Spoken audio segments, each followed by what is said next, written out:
Assalamualaikum warahmatullahi wabarakatuh. Perkenalkan, nama saya Syalma Dwi Ramadhani, BP 1801072009. Di sini saya akan menjelaskan tentang bond portfolio manajemen. Dalam perhitungan obligasi, di sini saya akan menjelaskan yang pertama tentang bunga majemuk. Kita langsung masuk ke soal yang pertama. Pertimbangkan situasi di mana seorang manajer portofolio menerima 9 juta. Dia berjanji akan membayar kembali uang 7 tahun kemudian dengan bunga majemuk 14% setengah tahunan. Mengingat bahwa bunga dibayar di setengah tahun, tingkat bunga efisien tahunan adalah 1 ditambah 0,07 dikali 1 ditambah 0,07 dikurang 1 sama dengan 14,49%. Maka hitunglah jumlah yang harus dibayar dalam waktu 7 tahun.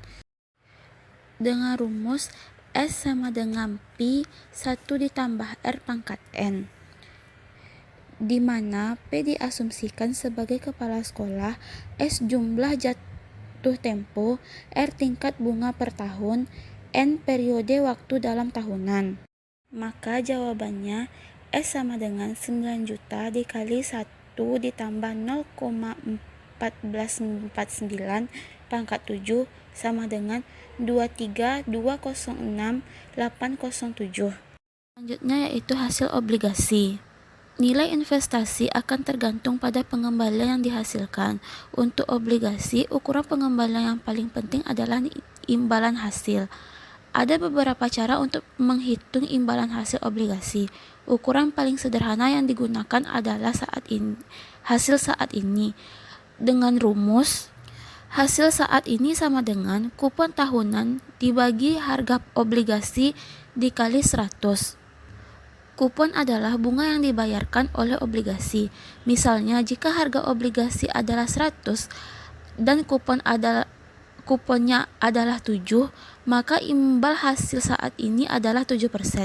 Jika harga naik menjadi 110, maka hasil saat ini turun menjadi 6,36%.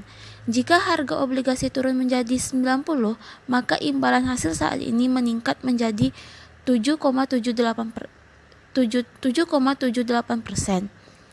Meskipun harga obligasi berubah, kupon tetap konstan, namun hasil obligasi saat ini berbanding terbalik dengan harganya.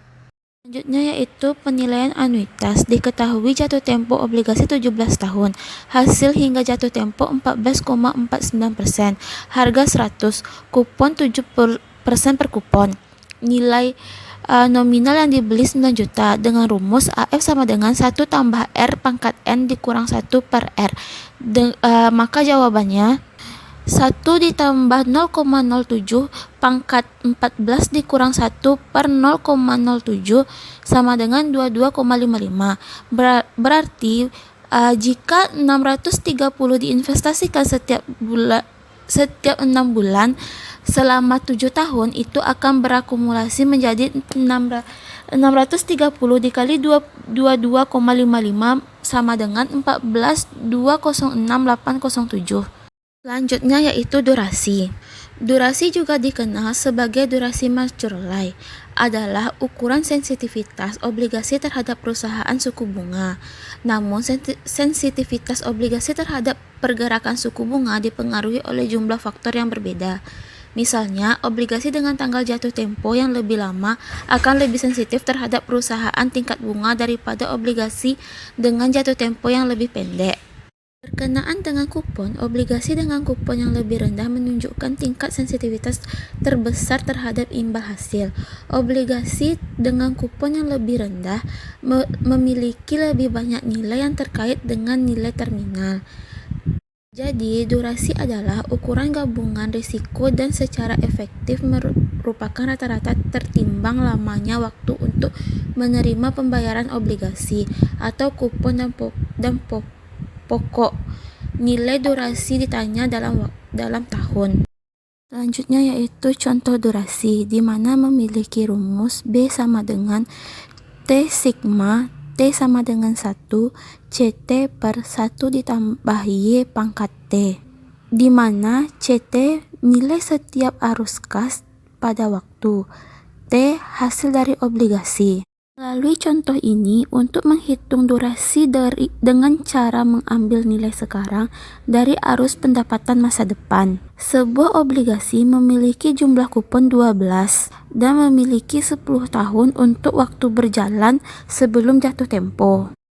Ada 10 arus kas yang terpisah karena akan diterima di masa depan, maka didiskontokan nilai sekarang sebesar 5% dengan hasil 1,154,0521, sedangkan durasi mature lainnya 7,0521, durasi yang dimodifikasi 6,1763.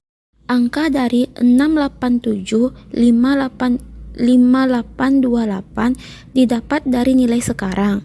Arus kas tahun itu senilai 687583 dan dikali dengan T10 karena yang diperlukan perhitungan durasi. Maka total arus kas dibagi dengan total obligasi 1086 dibagi 154, maka menjadi 7,5 tahun.